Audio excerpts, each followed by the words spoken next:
1857 की क्रांति में पहली गोली किसने उठाई थी जी? मंगल पांडे ने। किसने उठाई थी? 1857 की आजादी जब शुरू हुई, पहली गोली उठाई मंगल पांडे ने। शरीर पे लाठियां किसने खाई जी? लाला लाजपत राय ने। पहली गोली उठाई मंगल पांडे ने, लाठियां खाई लाला लाजपत राय ने। आजाद हिंद फौज की स्थापना की सुभाष चंद्र बोस ने। और लाखों लाख हिंदुओं की घर वापसी कराई स्वामी श्रद्धानंद ने।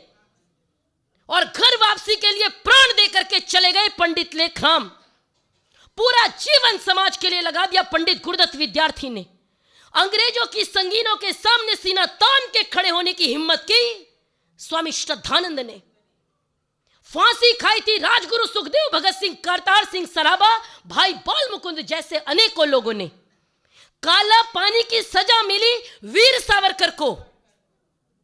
और देश से बाहर जीवन बिताया स्वामी दयानंद के शिष्य पंडित श्यामजी कृष्ण वर्मा ने। गोलियां खाई चंद्रशेखर आजाद ने। और लाखों लाख क्रांतिकारियों को यह कहकर के कि स्वदेशी राज्य जो होता है वो सर्वोपरि होता है, प्रेरणा दी आजादी की लड़ने की। किसने दी? महर्षि दयानंद सरस्वती ने। और आपने हमको सिखाया, दे दी हमें आजादी बिना खड़ग बिना ढाल। मैं कहती हूं, कितने चढ़े थे फांसी पर, कितने चढ़े थे फांसी पर, कितनों ने गोलियां खाई थी। क्यों झूठ बोलते हो साहिब, चरखे से आजादी आई थी? क्यों झूठ बोलते हो साहिब, चरखे से आजादी आई थी। एक एक व्यक्ति कुर्बान हुआ देश के लिए। अंग्रेजों को लगा 23-23 साल के नौजवान हमारी छाती पे आके खड़े हो गए। भाई बाल मुकुंद, आज नाम की चर्चा भी नहीं जानते। हमारे 90% बच्चे नहीं जानते भाई बाल मुकुंद कौन है। जब अंग्रेजों का शासन था, आपको पता होगा कलकत्ता राजधानी थी। उन्होंने सोचा अब दिल्ली को राजधानी बनाया जाए। और उन्होंने तत्कालीन वायसराय जो थे हार्डिंग, उनको भेजा और कहा यहां पे एक रैली निकालो, एक जुलूस निकालो। उन्होंने हाथी पे बैठ के जुलूस निकाल रहे थे। और पूरा चांदनी चौक स्त्री पुरुष खड़े होकर के सब उनको देख रहे थे। सब फूल बरसा रहे थे, हार पहना रहे थे। और जब फूल बरस रहे थे, हार पहनाए जा रहे थे, तभी उनके पास आकर के एक बम गिरता है। जब बम गिरा, सब अंग्रेज सत्ते में आ गए। पूरा प्रशासन लगा दिया गया। ये किसने किया? पूरा चांदनी चौक सील कर दिया गया। लगभग पूरे देश भर से सीआईडी ने 113 लोगों को गिरफ्तार किया। कितने लोगों को? और दे दी हमें आजादी बिना खड़ग बिना ढाल। इसीलिए कहती हूं ये धरती है बलिदान की। 113 लोगों को गिरफ्तार किया गया। 113 लोगों में भाई परमानंद जी के सहोदर, उनके भाई थे भाई बाल मुकुंद, जो पंजाब के रहने वाले थे। भाई बाल मुकुंद जी को गिरफ्तार करके जेल में डाल दिया गया। आप विचार करो, विवाह हुआ था, गोना नहीं हुआ था उस समय तक। उनको मिलने उनका परिवार आया और उनकी पत्नी, भाई बाल मुकुंद की पत्नी, जिनका नाम था राम रखी, पहली बार उन्होंने विवाह के बाद अपने पति को कहां देखा जी? जेल में। हाथों की मेहंदी छूटने के बाद हमारी बहनें अपने पतियों को जेल में देखती हैं और हम गाते हैं बेशर्मी के साथ, दे दी हमें आजादी बिना खड़ग बिना ढाल। पहली बार अपने पति को देखती हैं और उनको नमस्ते करती हैं, हाथ जोड़ के नमस्ते। बहुत छोटी सी कोठरी, गर्मियों का माहौल था, अंधकारपूर्ण कोठरी, इतनी जरा सी कोठरी, उसमें रहा नहीं जा सकता। वो कहती है आप यहीं रहते हैं? उन्होंने कहा हां। आपको सोने के लिए कहीं और ले जाया जाता है? उन्होंने कहा कैदी हूं, शाही दामाद नहीं हूं, मुझे सोने के लिए कहीं और ले जाया जाएगा, मैं इसी कोठरी में सोता हूं।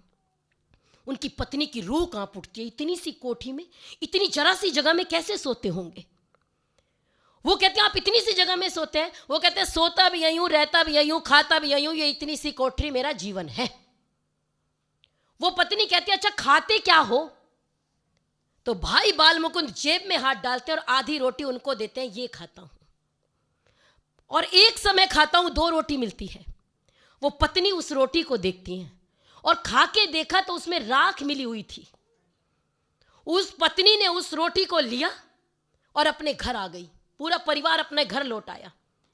जब अपनी ससुराल में आई तो उन्होंने घर का सबसे छोटी सी कोठरी, सबसे छोटा सा कमरा अपने लिए चुन लिया। भाई बाल मुकुंद की पत्नी राम रखी ने छोटे से कोने में रहती हैं, घास फूस उसने बिछा लेती हैं, जमीन पे सोती है, क्योंकि मेरे पति जमीन पे सोते हैं तो मैं कैसे सोऊंगी बेड पर। उन्होंने जमीन पे बिस्तर लगाया, अपने आटे में थोड़ी राख मिलाई, क्योंकि उनके पति जेल में राख से युक्त रोटी खाते थे। ऐसी है मेरे भारत की नारियां। राख मिलाई और जितना आटा उनकी रोटी में लगता था, मात्र उतने ही आटे की 2 रोटियां खाती रही। अंग्रेजों की सरकार बहुत क्रूर सरकार थी। हुआ क्या, उनको अंतिम में जाकर के फांसी हो गई। किसको जी? भाई बाल मुकुंद को। जब फांसी हो गई, 10 दिन बाद उनकी पत्नी ने अन्न जल सब छोड़ दिया। उन्होंने कहा मुझे कुछ नहीं खाना, और 11वें दिन नहा धो के ईश्वर का भजन करके उन्होंने अपने प्राण त्याग दिए। इसीलिए कहती हूं, ये धरती है बलिदान की। तुम ना समझो इस देश को स्वाधीनता यूं ही मिली है। आप ये मत समझो इस देश को स्वाधीनता यूं ही मिली है। हर कली इस बाग के खून पीकर खिली है। मस्त सौरभ रूप था, ये रूप बहारों को मिला है। ये शहीदों के उबलते खून का ही सिलसिला है। ये शहीदों के उबलते खून का ही सिलसिला है। दूसरी घटना सुनिए। मैंने आपको एक नाम बताया जो हमारे बच्चों को नहीं पता, ना हम बताना चाहते। डॉक्टर बनाएंगे, इंजीनियर बनाएंगे, पैसे कमाने की मशीन बनाएंगे। मैंने कल भी कहा, देश कौन बचाएगा? कई बार जो ज्यादा देश की बात करे उसको क्या कहते हैं, तो पागल हो गया। हम उनको मुस्कुरा के कहते हैं, इन पागल दिमागों में भरे आजादी के लच्छे हैं। हमें पागल ही रहने दो, हम पागल ही अच्छे हैं। हमें पागल ही रहने दो, हम पागल ही अच्छे हैं। ऐसे मां भारती के लिए पागल हुए थे बाल गंगाधर तिलक। हमको जब भी ये गीत आप कभी सुनो, वहीं पे टोको और वहीं पूछो, अगर बिना खड़क बिना ढाल के आजादी आई तो बाल गंगाधर तिलक को मांडले जेल में क्यों रहना पड़ा? देश से निष्कासित कर दिया गया। कहां भेज दिया गया? मांडली जेल में। और मांडली जेल में रह करके रो नहीं रहे। मां भारती के दीवानों को देखिए तो सही, रो नहीं रहे, मुस्कुराते हैं। और क्या कर रहे हैं? एक पुस्तक लिखते हैं जिसका नाम है गीता रहस्य। क्या नाम है जी? गीता रहस्य। यह पुस्तक मांडले जेल में लिखी गई। अब जेलर उनको स्वाध्याय करते हुए देखता, उनको पढ़ते हुए देखता, उनको भक्ति करते हुए देखता, उनको भजन करते हुए देखता, तो जेलर को श्रद्धा उत्पन्न हो गई। एक दिन जेलर को एक लेटर मिला, उसमें लिखा हुआ था कि बाल गंगाधर तिलक की पत्नी सत्यभामा जी, जिनकी 55 वर्ष की आयु थी, वो दुनिया से चली गई। अब जेलर ने वो देखा, उसको लगा मैं इसको स्वयं देकर के आऊंगा, ये लेटर मैं अपने आप लेकर के पहुंचूंगा, क्योंकि हो सकता है वो दुखी हो।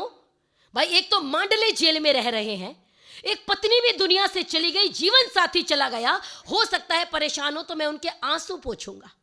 क्योंकि वो मां भारती के दीवानों को जानते नहीं थे। बाल गंगाधर तिलक के पास जब वो लेटर लेके पहुंचे, वो लिख रहे थे, उन्होंने देखा, पढ़ा और उसको पलट के रख दिया। जेलर ने कहा आपने पढ़ा नहीं, आपकी पत्नी दुनिया से चली गई, आपको दुख नहीं हो रहा? उन्होंने कहा ऐसा मत कहो, मुझे दुख है, मेरी जीवन साथी दुनिया से चली गई, मुझे दुख है, लेकिन अगली बात जो कही ना वो हम सबको झकझोर देगी। उन्होंने जेलर को झकझोर दिया। उन्होंने कहा मैं अपनी मातृभूमि के लिए, मैं अपनी भारत माता के लिए, मैं रत्न गर्भा शस्य श्यामला भारत भूमि के लिए इतने आंसू बहा चुका कि अपनी पत्नी की मृत्यु के बहाने के लिए आंसू मेरे पास नहीं बचे। ये है आजादी के दीवाने। इसीलिए आपको प्रण करना चाहिए कि प्रण करते हैं शहीदों की शाम नहीं होने देंगे, प्रण करते हैं संस्कृति की शाम नहीं होने देंगे, वीर शहीदों की समाधि को गुमनाम नहीं होने देंगे, और जब तक लहू में रक्त की एक बूंद भी बाकी है, इन शहीदों के बलिदानों को नाकाम नहीं होने देंगे, इन शहीदों के बलिदानों को नाकाम नहीं होने देंगे।